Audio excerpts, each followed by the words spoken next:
Halo guys, balik lagi channel gue Henry GV. Kali ini gue pengen ngebahas tentang omongan Timothy yang bilang kalau kita tuh harusnya nabung 80% dari penghasilan kita.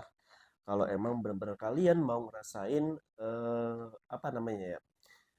Finance freedom. Jadi tabung kalian banyak, setelah itu kalian investasiin ya kan 80% itu beliin apa tuh namanya aset-aset yang benar-benar naiknya tajam. Jadi menurutku tuh ada benernya, ada enggaknya, guys. Jadi jangan kalian telan mentah-mentah. Maksudnya gimana? Enggak benernya di mana? Jadi gini, guys.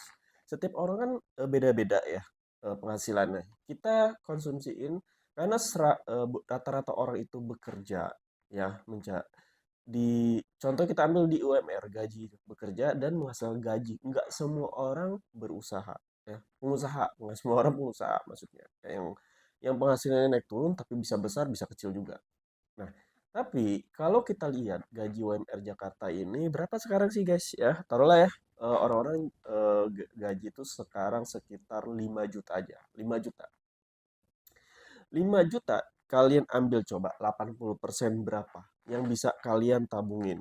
Kalian tinggal kalian aja kalau kalian emang nggak ngerti sekitar 80% yang dibilang sama si Timothy yaitu sekitar 4 juta. Jadi kalau kita punya gaji 5 juta ya, kita cuman tersisa sekitar 1 juta dan 4 jutanya kita investasiin atau kita tabung. Bayangin. Oke lah, kalau kalian yang punya gaji 10 juta pun paling sisa sekitar berapa 2 jutaan atau berapa ya. Oke lah. Menurut kalian cukup nggak? Cukup kan? Ada pasti ada yang bilang cukup buat beberapa orang, nggak cukup buat beberapa orang. Mungkin kalian cukup dengan sebulan 2 juta, 1,5 juta. Ya, karena kalian buat nafkahin diri sendiri.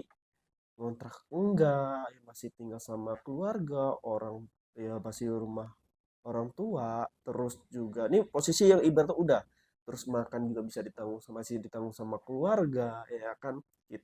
Habis itu kalian paling ya cuman ibaratnya keluarga kalian tuh orang berada, ibaratnya orang tua kalian masih kerja lah, masih bisa menghasilkan uang, tapi beda cerita nih yang emang 5 juta atau 5 juta dari satu orang ini yang udah terbiasa menafkahi keluarganya, jadi tulang punggung lah ya, tulang punggung. Nggak bisa guys ya, jadi nggak bisa semuanya tuh harus, well, lu punya 5 juta sayang banget nggak ditabungin, tabungnya 4 juta, beli investasi 4 juta, ya sisanya tuh 1 juta ya lu buat lu irit-irit, ya nggak bisa gitu guys.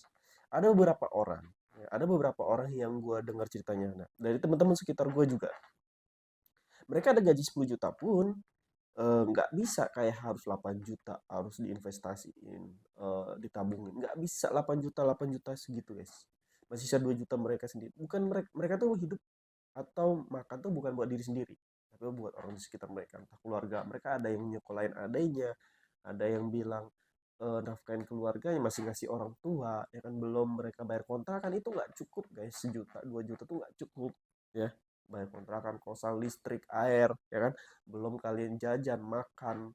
Emang kalian kerja ibaratnya nih bensin itu naik motor, coba kalian yang naik transportasi umum seperti kereta, busway, angkot dan lain-lain, ojek ya kan, ojol, itu nggak perlu emang pengeluaran itu juga harus dihitung. Jadi menurut gua di sini kita ambil tengahnya. Jadi kalau kalian yang bilang bisa ya, berarti itu yang bisa si Timothy ya kan, gini-gini dia bisa bayar sekolah si adenya, nafkahin keluarganya. Kalian lihat dulu keadaannya. Dia itu penghasilannya udah lebih besar dari kalian, udah miliaran. Jadi dia nabung miliaran pun juga kayak ya nggak gede amat uangnya.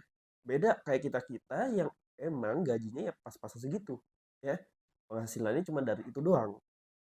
Jadi jangan semua disamain sama kayak Timothy, ya kan?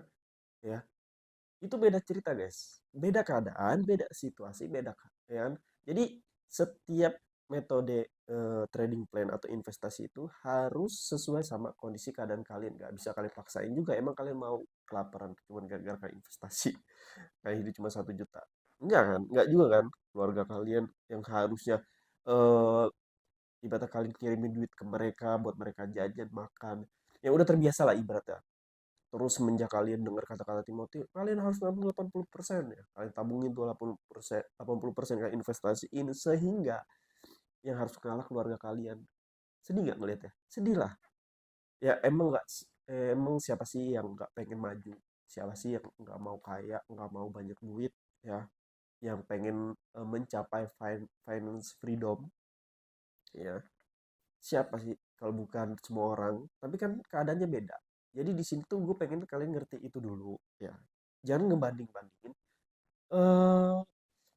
Gue cuma ngedenger orang kaya aja, karena mereka benar, guys, belum tentu yang kaya benar.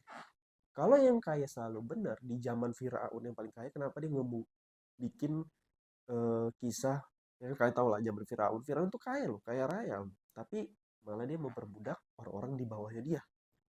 Itu yang dibilang kalian kak, yang dibilang kalian kaya itu selalu benar. Terus belum yang di zaman sekarang udah banyak korupsi, mereka udah kaya, penjabat sebenarnya udah, mereka udah dapat tunjangan, udah dapat gaji, tapi mereka masih korupsi. Itu yang disebut kalian benar, ya kan? Jadi nggak semua yang kaya benar, yang benar belum tentu kaya. Ngerti kan dari sini?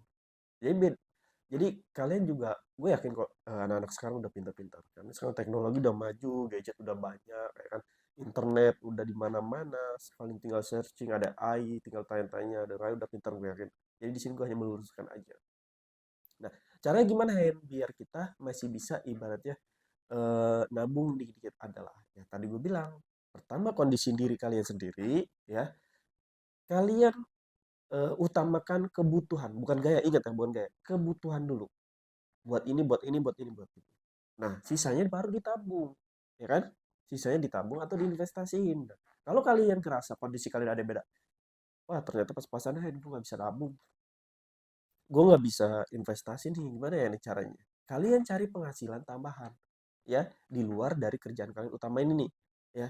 Tapi jangan sampai mengganggu. Cari yang nggak mengganggu penghasilan. Gue yakin kok banyak teknologi sekarang udah maju berkembang, tinggal search aja di YouTube cara menghasilkan uang lewat ini gini, gini, gini, ya. Jadi jangan terlalu berambisi juga. Harus ada remnya, berambisi itu boleh. Tapi ada jedanya, ada startnya, ada harus di mananya, posisinya. Nggak bisa kalian terabas terus. Yang ada nanti kalian babak belur. Ya kan? Kalian kehilangan 100 juta, kalian kehilangan 1 juta, 2 juta. Untuk bangkitnya agak lama. Kenapa? Ya karena kalian nyari uang tuh susah. Benar-benar susah, guys. Ya, nggak gampang, nggak segampang omongan-omongan influencer di luar sana bilang ini cara menghasilkan. Mereka juga sampai di titik gampang itu perlu melalui proses. Nah, masalahnya kalian kan belum melalui proses tersebut. Jadi gue yakin agak susah. Nah, nanti ketika kalian udah lewatin ya, mungkin agak lebih mudah, sangat mudah malah, ya, buat ngedapetin itu.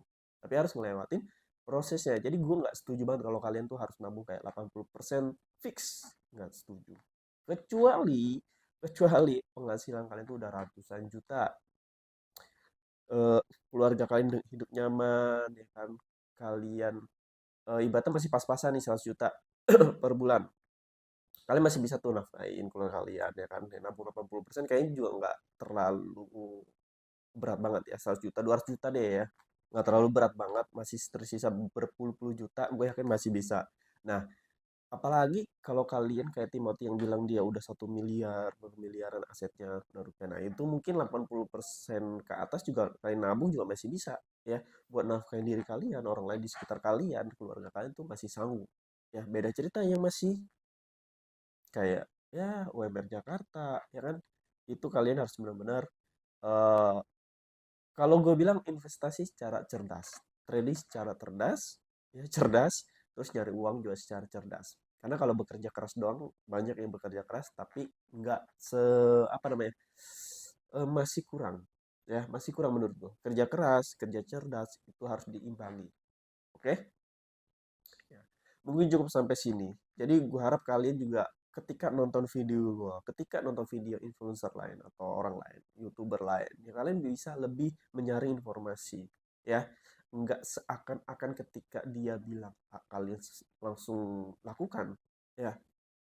Apalagi gue paling benci tuh sama orang-orang yang bilang kalau dia kaya dia pasti benar. Itu bodoh banget sih menurut gue, terlalu bodoh, terlalu on. Maksud gue dia sekolah di mana gitu sampai dia bilang gue hanya ngedengerin yang kaya aja ya.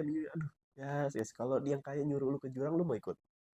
Kalau dia tiba-tiba ternyata jalan yang dia pilih ke jurang, dia tahu tapi ternyata yang dia tunjukin itu ke jurang dan itu bisa menguntungkan dia tapi tidak menguntungkan kalian, emang kalian setuju?